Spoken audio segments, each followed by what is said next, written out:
Introducing first, fighting out of the blue corner, wearing the multicolored trunks and weighing in at 139 pounds, a young man who captured Olympic gold in 1992 and now has a perfect professional record of 21 victories without a loss, 19 knockouts, and he has won 3 world title belts. Tonight, he goes for world title number 4. Ladies and gentlemen, from East Los Angeles, California, presenting the challenger, 3-time world champion and reigning WBO lightweight champion of the world, the Golden Boy, Oscar de la Hoya.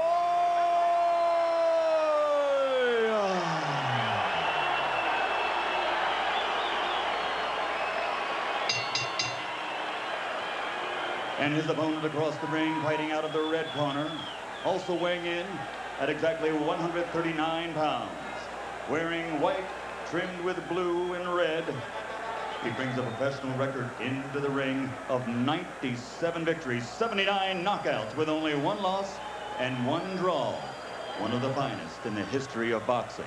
In that record, he has won 5 world title bouts and is considered by many as one of the greatest fighters of the last half-century.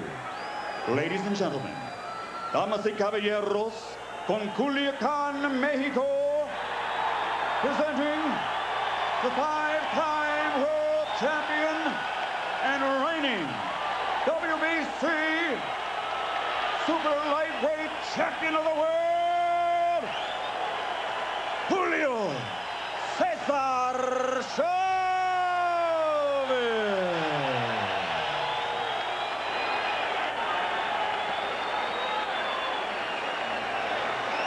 Oscar.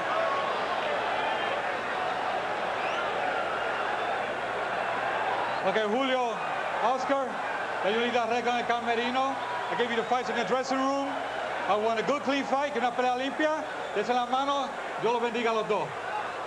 Jim, this is youth, talent, ambition against experience, will, and pride. A fight that may be as simple as the power and speed of youth, or as complicated as the will of a great warrior. Both fighters sparred upwards of 300 rounds at altitude in preparation for this.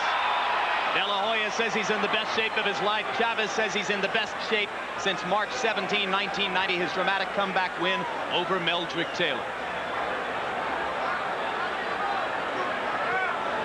First punch of the fight is a De La Hoya jab.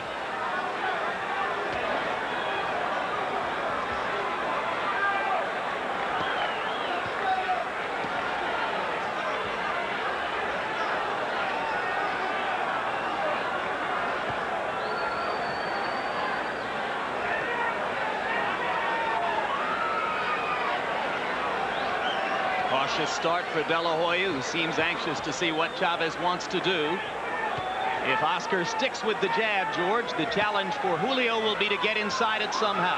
That's right. Not only should Oscar establish the dominancy of his jab, but do not allow Chavez to hit him with one jab. In other words, take away Chavez's jab at the same time that he's establishing his own. That's right. Don't allow him to think that he already can jab there is you a at all. cut alongside the left eye of Chavez. It looks like a scrape. Not dangerous, but it's very early in the fight for blood to be showing. It came from the one right cross that De La Hoya landed, and now more blood as De La Hoya again lands with the right. And Chavez is already starting to flow above the left eye. And De La Hoya is landing that right hand, George. This is a veteran. He didn't come here tonight to lose the fight in 1 round. Oscar, stick to plans. If the jab open up the cut, stick with the jab. It may be a more dangerous cut than I first thought. Chavez was cut over the same eye in the first round of his tough decision victory over David Kamau. And now Joe Cortez stops because he wants a doctor to take a look at the cut. Round 1. And this blood started flowing less than a minute into the fight.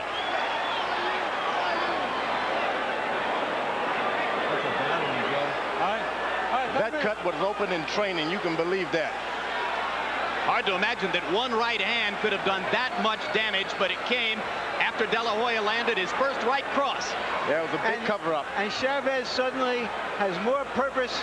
I think he realizes that this fight could be stopped sooner or later by cuts. He's going to try to engage De La Hoya right here.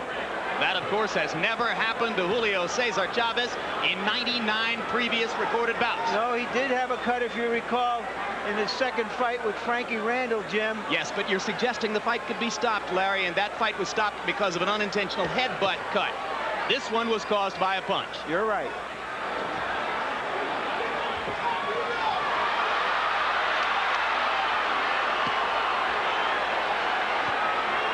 Round one has been like Christmas for Oscar De La Hoya. There's already desperation in Chavez.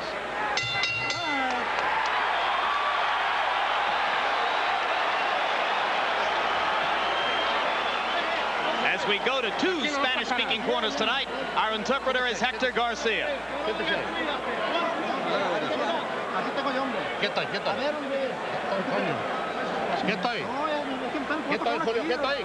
Are you okay, Julio? Stay calm. La vida está cabrona, ¿eh? The cut is pretty deep. We're going to have to play by ear. Quieto ahí.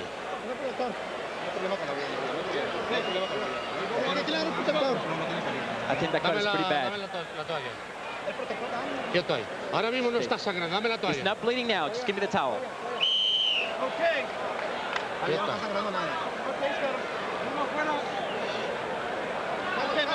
Ahora mismo, vamos a ver si te lo controlo, Julio, por favor. De La Hoya threw 52 punches by punch stat count in round one. Chavez only 18. How does the cut change Julio's strategy, George? Well, he didn't intend to be so aggressive this early. Chavez did not.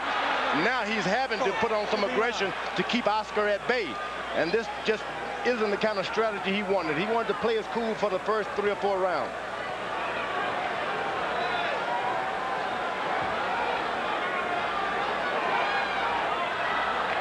For De La Hoya, just stick with the jab and the plan, right? That's right. De La Hoya starts trying to open up this cut with too many right hands. The fight goes into the 4th round. Chavez gets renewed strength and courage, and he can change everything. Keep your cool, keep jabbing. De La Hoya still picking his shots here in the first minute of round number 2. So far, the blood not flowing again on Chavez's left eye. It has started again, Jim. Okay. It has indeed. And De La Hoya lands another right hand, and now the blood really begins to flow. Left hook, best punch of the bout so far for Chavez.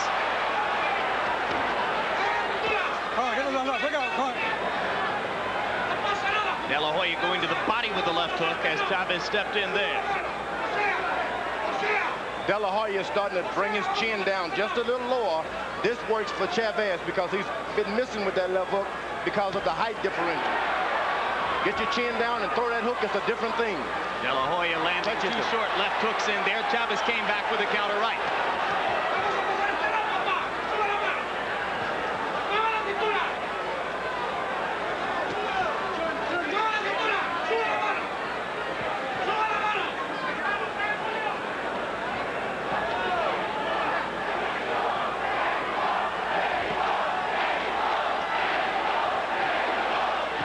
Chavez's fans already trying to rally him, chanting Mexico, Mexico, Mexico.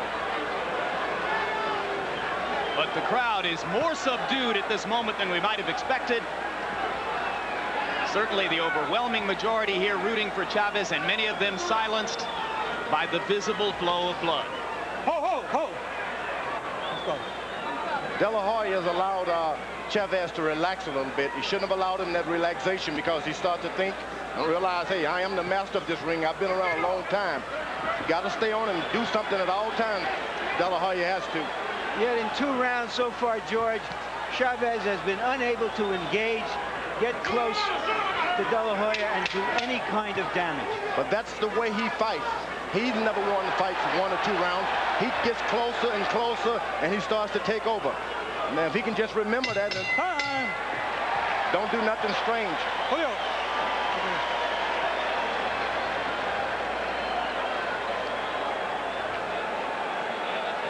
Tranquilo, que no pasa nada, Vamos a no tuvo We're going back to round one to show you the punches that opened the cut on the left eye of Chavez. And that was a left jab to the left eye of Chavez. Normally you would expect a right hand to open a cut there, but this was a crisp left jab to the eye. Entirely correct, and the right hand that I have talked about came after that, so it landed and caused the cut even earlier than might have first appeared to be the case. Segundo afuera. Seconds out.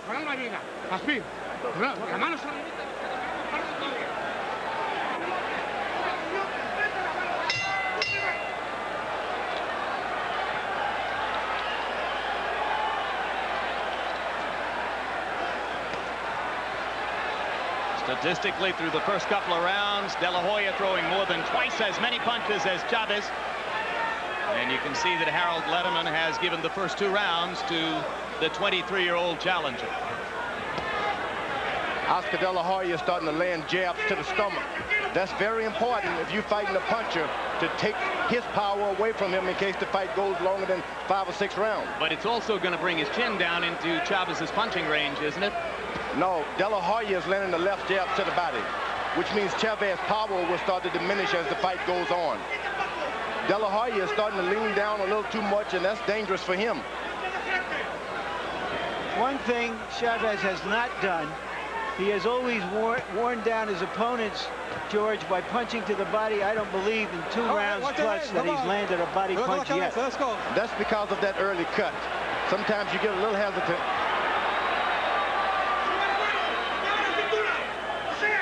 Chavez has got to realize it's going to happen close. It's not going to, anything is going to happen from the outside. You got to get close. They stay out for the time being in De La Hoya's punching range. And he continues to control Chavez with the jab and with body punches. And Chavez going backwards more than we've ordinarily seen him go backwards. For good reasons. Oscar De La Hoya has a jab like an ordinary right hand by the average fighter. That jab hurts you. It makes you want to stay away. Hard left hand to the body by De La Hoya as Chavez came in close. Then De La Hoya backs up to try to find punching range again. Hey, come on, give me a clean round. Give me a clean round, you hear? Let's go. Let's go. That's an old Willie Pep move there. Hard counter left inside there by De La Hoya as Chavez was stepping in. Oscar lands the uppercut and a right hand. He is finding the range and tattooing Chavez around the eyes. But Chavez was able to get a little closer that time. Although he's missing from outside, he was able to get a little closer. He's going to have to take a lot of leather to get in close, George, unless he can find a better formula. And he should have included that on the cost of the house when he took this bout. You're going to have to take some and give some too. Take a lot and give some. De La Hoya getting just a little bit more aggressive now as the clock winds down in the 3rd.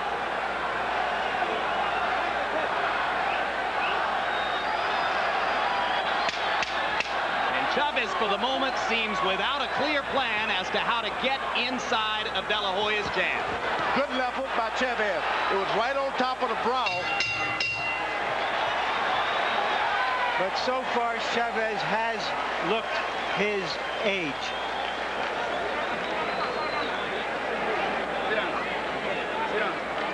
Say, Flip. You take that cut. You take that cut. You have to use the left hand.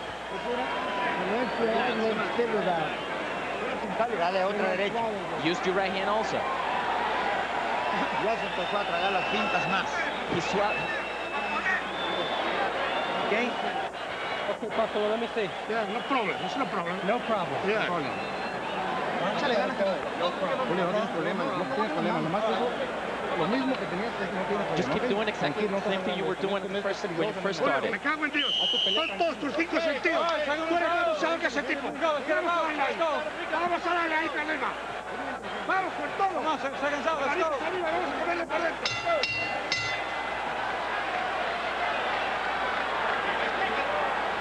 4 begins. Oscar De La Hoya to this moment throwing 30 jabs per round.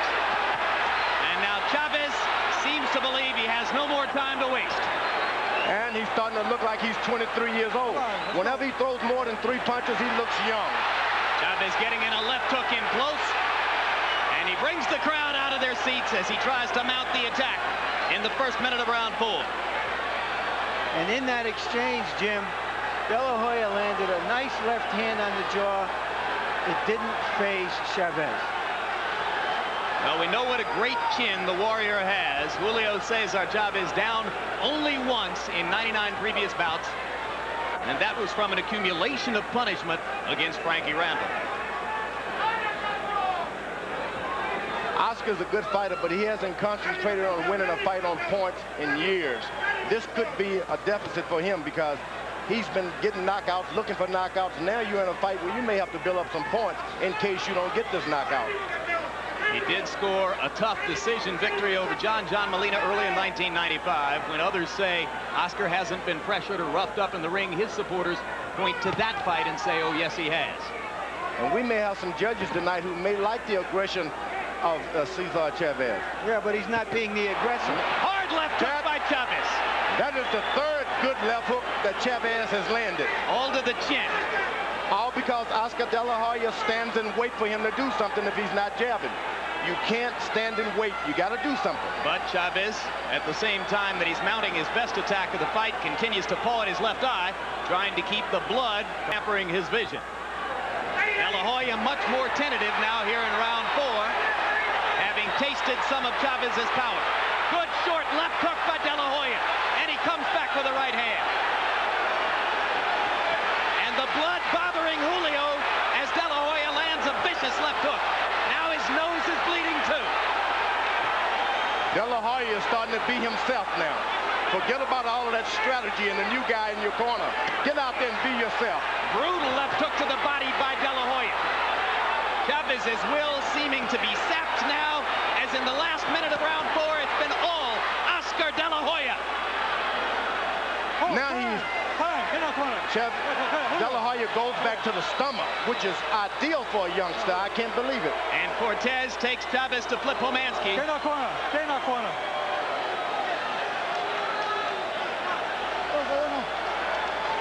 Huh? That's it. He's calling the fight. That's it. The fight is over.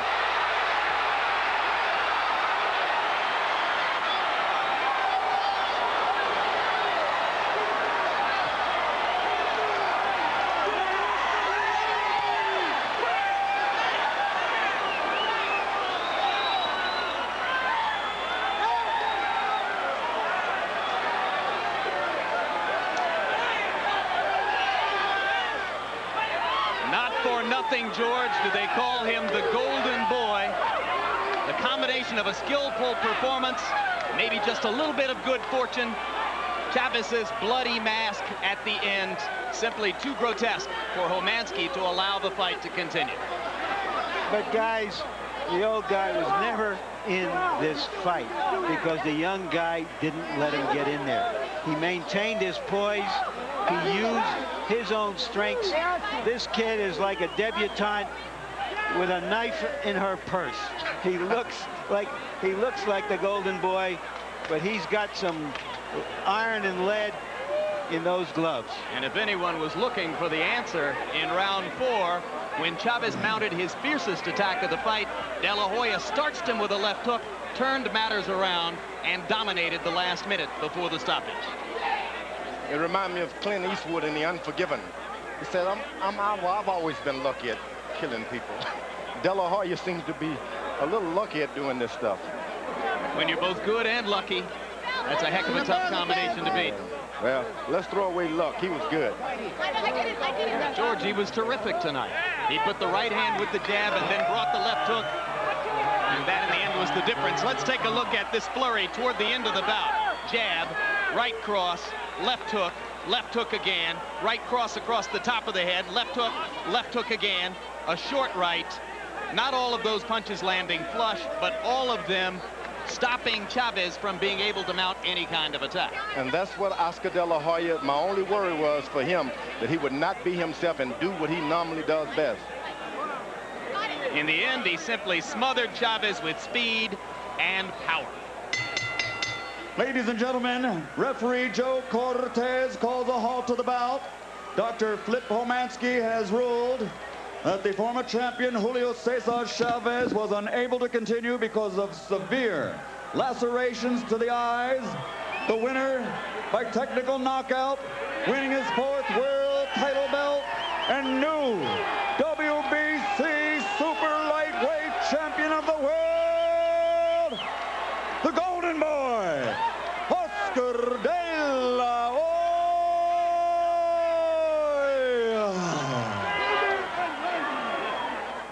Well, as a useful piece of trivia, no longer meaningful here, it's worth noting that Oscar De La Hoya won all 3 rounds on all 3 judges' cards to start the fight, so there was no funny scoring at that early stage of the bout. And what a performance in round 4, George. It's strange because Chavez was doing the best he could, and ordinarily against anyone else, that best would have been good enough, but this guy is a little better than best.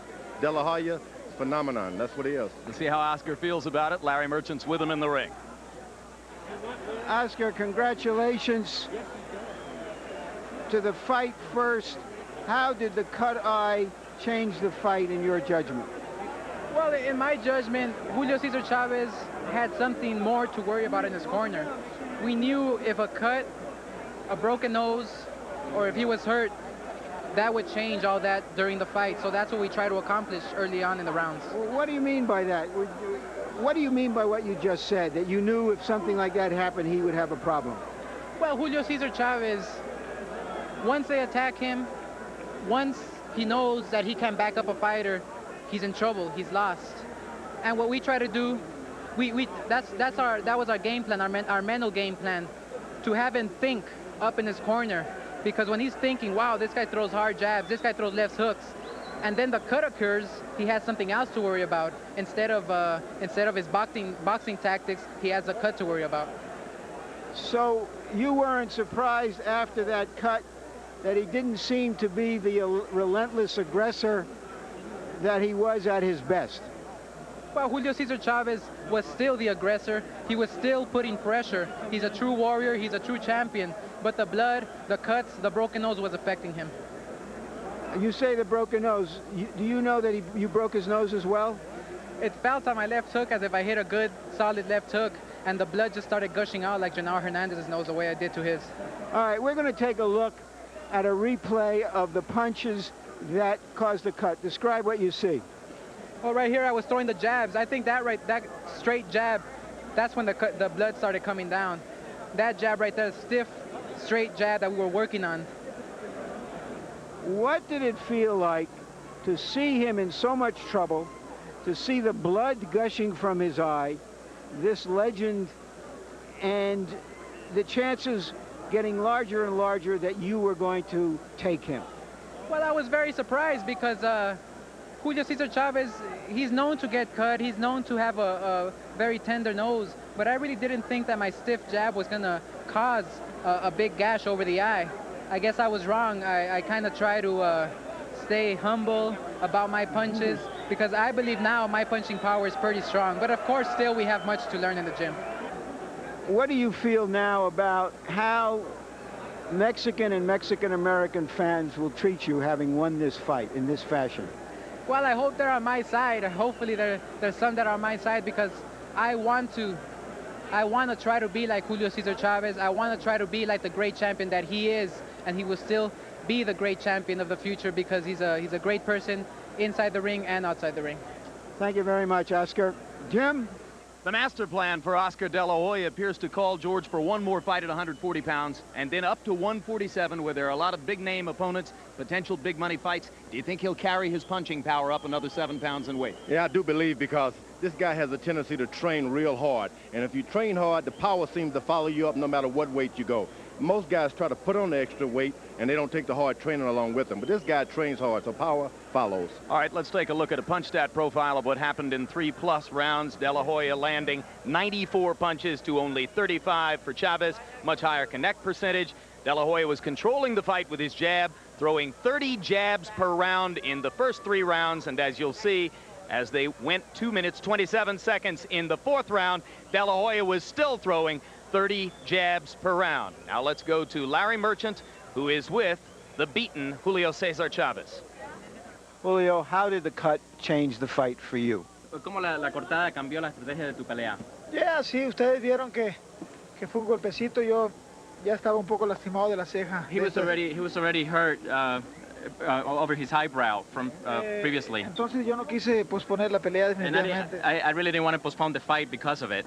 Ustedes vieron que el golpe que ni siquiera me tentó, nomás fue un rayón y entonces se me abrió la cortada ya no podía ver del ojo. You guys noticed it was just a minor punch and it just opened the cut. Pero eso de que Oscar de la Hoya tenga una pegada fuerte, sinceramente no. But really that Oscar de la Hoya has a big punch really doesn't. Nada, no sentí su pegada, simplemente no podía ver. I didn't even feel his punches. I just couldn't see because of the blood. Pero voy a volver, voy a ganar 2 peleas y voy a estar ya en buena con mis cejas. But I'm going to come back. I'm going to fight another 2 more fights and then I'm going to give a rematch. Yo sabía que esto podía pasar muy rápidamente. I just knew this could happen very, very fast.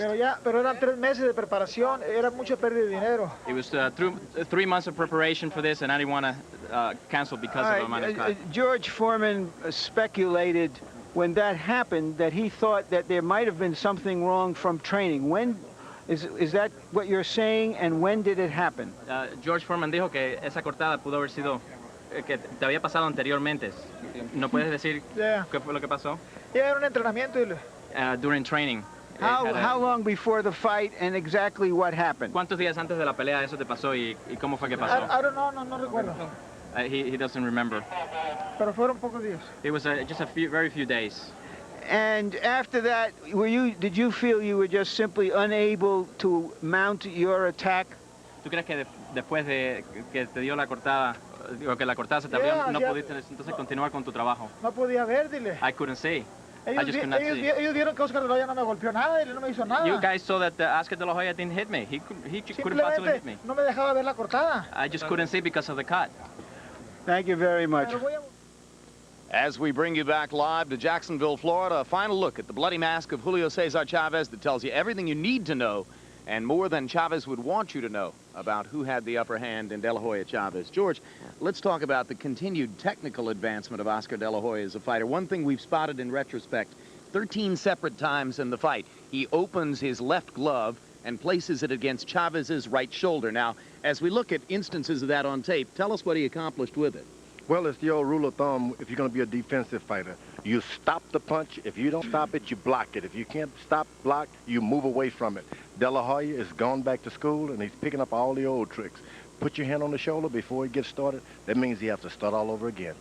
Experts like George telling us in the last couple days that Oscar probably picked that technique up by looking at films of Sandy Sadler against Willie Pep, those many years ago. Yeah, all of those secrets are right there in those tapes. If only the young fighters would study them. Well, and the new head trainer, Jesus Rivero, has Oscar looking at a lot of the old tapes, much as Tyson has done throughout his career, and there you see part of the result. Let's talk about something else that happened in the fight, Larry, and it's something that you pointed out at the end of the evening last week off camera, and that is that there was no dramatic last stand by Chavez, no desperate attempt to protect his identity and what he had at stake in there in the ring. What do you make of that? Well, this was sort of the sad death of a king in the sense that here is this great warrior who didn't go to war when he had to go to war. I think that's a sign, in a sense, of an older fighter. Sometimes when you have experience and judgment, it tends to strangle your passion. Here we're looking at James Toney, if you can recall back a few years when he had a very similar cut, but he was young. He was told he had to stop the fight in that round, and he went out and knocked out Tim Littles. And then you recall recently in the fight with Arturo Gatti, he had these terrible eyes. The fight came very close to being stopped, yet he kept on the attack and finally stopped his opponent, Wilson Rodriguez.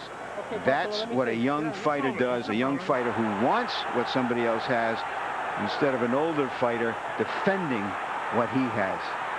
And there, Julio Cesar Chavez, as you saw in round 4, allowing De La Hoya to continue to control the pace and the tone of the fight, rather than, as you say, going to war against him. But when